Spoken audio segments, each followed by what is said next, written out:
Hello, lovely people. Welcome to the next episode of The Conscious Female Founder.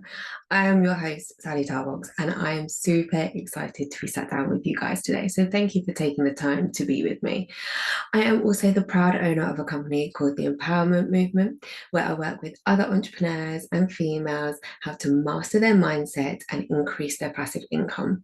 I am also an international best-selling author, and I've had the absolute honor of being featured on Fox TV for my business achievements. So today I wanted to sit down with you guys and ask you a really big question. Who the F are you? And I think this is a question we all need to ask ourselves.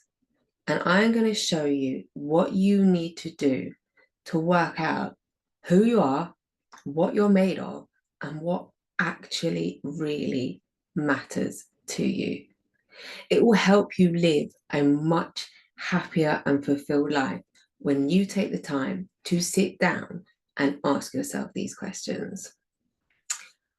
I was listening to an interview fairly recently of an NFL star, and he was raising something which I think was really, really important and made me really think.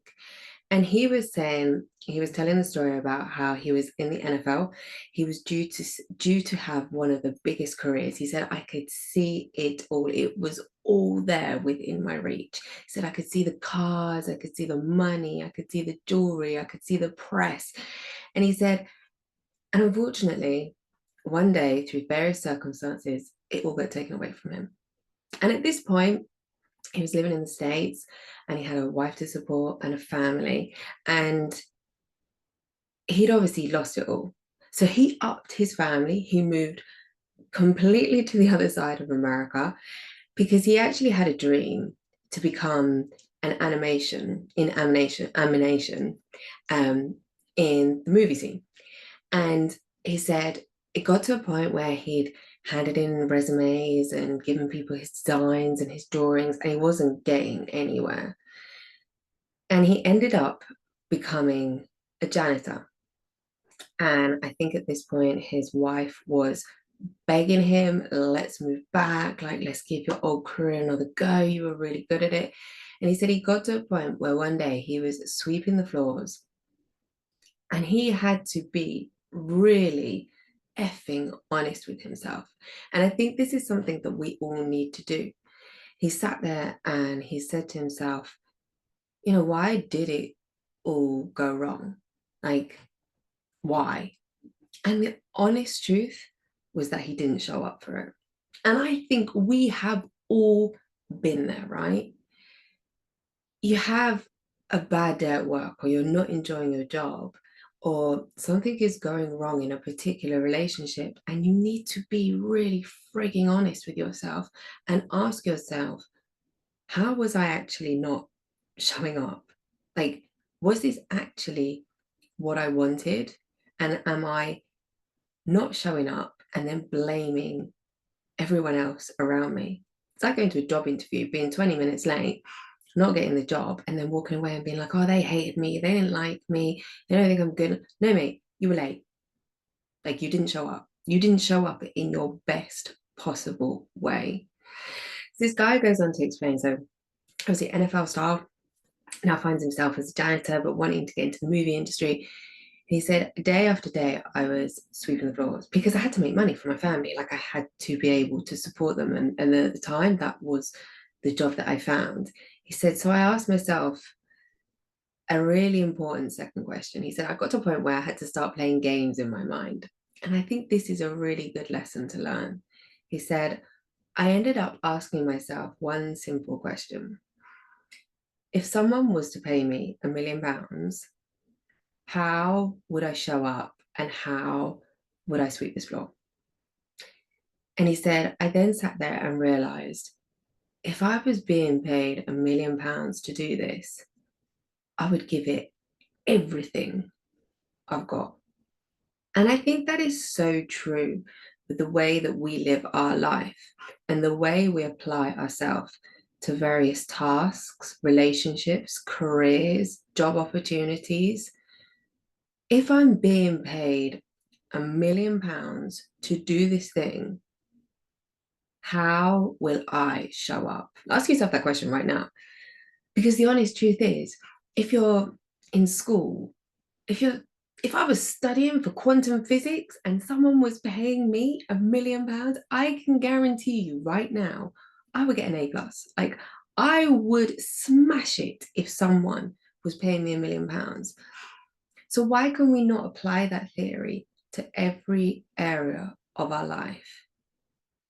If it is something we so truly want and desire, we need to be able to show up as the best version of ourselves every single day. We need to be able to dig deep, because when you do that, you will be able to discover new levels of your potential that will propel you, that will send you on the trajectory of the life that you want to lead. It is such an important question. If it took something to get you to where you wanted to go, what would you give it? You'd give it everything, right? You hear of these stories of these movie stars or singers, or and sometimes these people we don't actually hear about until they're so much later on in life. They to us they pop out of nowhere, and it's easy to sit there and think, well, you probably had it handed to you on a plate. But actually, what you hear is that they have taken rejection after rejection after rejection, and it's in the way they show up, consistently show up. They don't give up on their dreams. If it is something they so truly want and desire, they show up every single day with the same attitude. If I was being paid £1 million to do this, to pursue my dreams, to get the career, to build the business, get the job, find the life partner, how would I show up? It is such an important question to ask yourself, and it will uncover who you truly are. And what it will also do as a byproduct is will create habits. And we know that habits are literally the building blocks to how our life ends up looking. Are you going to go to the gym and sit there and watch everyone else working out, or are you just going to go and just give it a try every single day? Are you going to show up for that business? Are you going to show up for your children? Are you going to show up for your loved ones? How are you going to do this? How are you going to give yourself the next level of something that could be so incredible? It's in our mindset. How will I show up? And how will that determine the result that I get back again? Because we are all guilty of it, where we haven't showed up and yet we put the blame back on someone else when actually the responsibility is all on us. So that is the first question you need to ask yourself. If someone was paying you £1 million to do this one thing that you want, how would you show up? It will honestly uncover the motivation and the desire for what it is you actually really want. The second question I want to ask you is a really big one. I was listening to an interview recently. I sent it to a couple of friends actually, because I think it's so powerful, from Jeff Bezos, the owner of Amazon, right?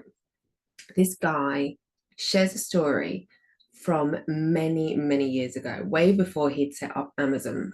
And he was saying, for any of you that don't know, he used to work on Wall Street in finance. He had a really, really good job. And it was right at the beginning of the boom of the internet.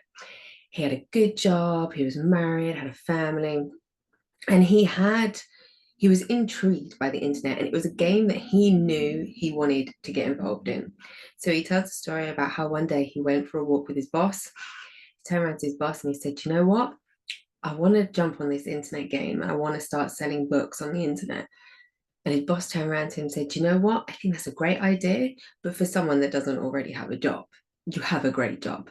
So the boss decided to encourage Jeff Bezos to go away for 48 hours, think about it, and come back to him. And in that time, as he put it, he was like, I was a nerd. He said, I developed a framework And it's still a framework that he lives his life by today. And these are his words. He said, I developed something called the regret minimization framework. And he said, what he did was propel himself forward to the age of 80 and sit there and work out what he would regret more. Would he regret taking the jump, or would he not regret taking the jump? He said, because when you do that, you take yourself away from the daily confusion of other decisions.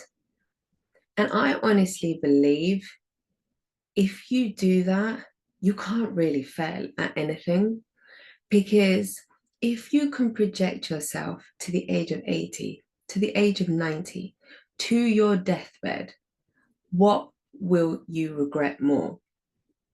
Will it be not taking the jump, or will it be taking the jump? And I think in those moments, I apply this to my life quite a lot, because I don't think I will ever be ashamed or embarrassed, even if my idea fails, even if that thing that I want to go for doesn't work out. I will never regret doing it. I will never lie there and think, do you know what if? He also likens it to, what would you do if you were madly in love with someone and you never told them and they went off and they married someone else?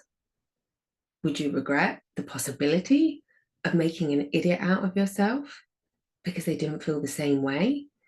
Or would you regret watching them go on and live an amazing life, get married, and you sit there and think, well, that could have been me?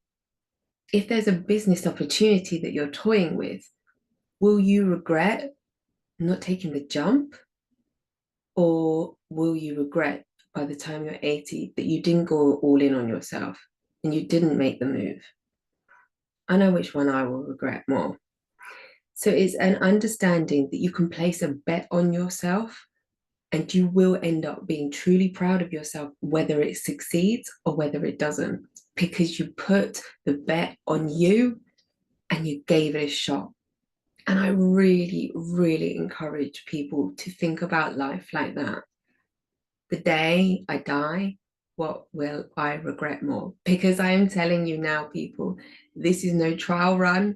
This is not the trailer to the big movie, the big scene. This is the big scene. The way you are living your life at the moment is the big movie. So you get the power to make a decision and live it the way you want, so that when you get to that day, there are no regrets. Absolutely none. All there is learning and love for yourself. The last question I want to ask yourself is, who is the love of your life? I had a really interesting conversation with someone, one of my friends, a couple of weeks ago. I think I've shared this already with you guys. And they turned around to me and we were chatting, and they made a statement. They said to me, well, obviously, Willow, my daughter, is the most important person to you in your life.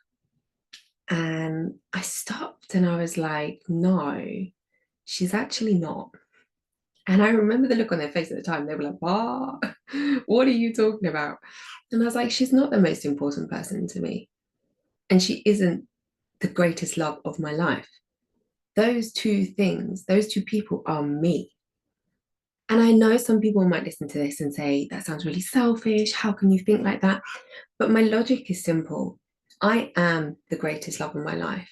And I am the most important person in my life.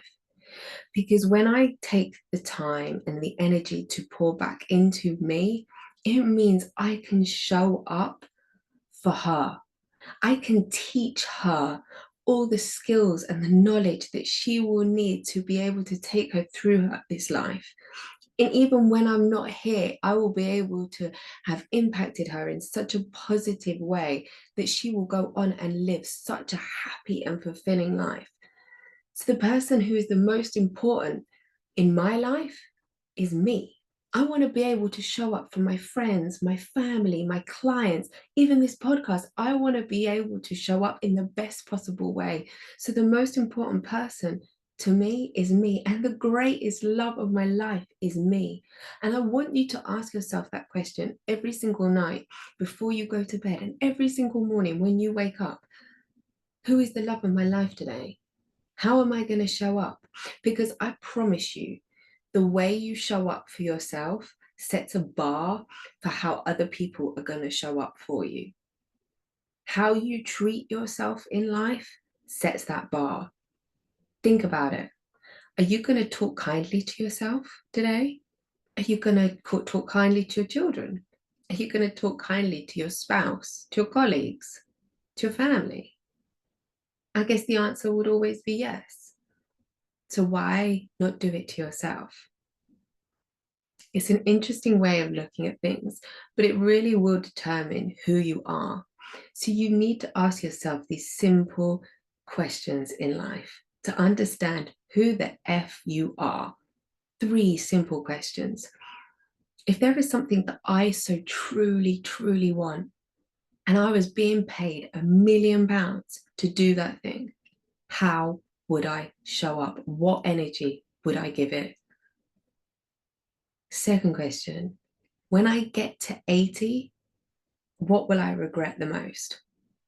Will it be making the jump, taking the decision, having the conversation, putting all bets on myself? Will it be that? No, it won't be. I'll be so proud of myself. And the last question, who is the love of your life? And how do you show up for that person? Because that will determine how everybody else treats you. Thank you so much, guys. Take care.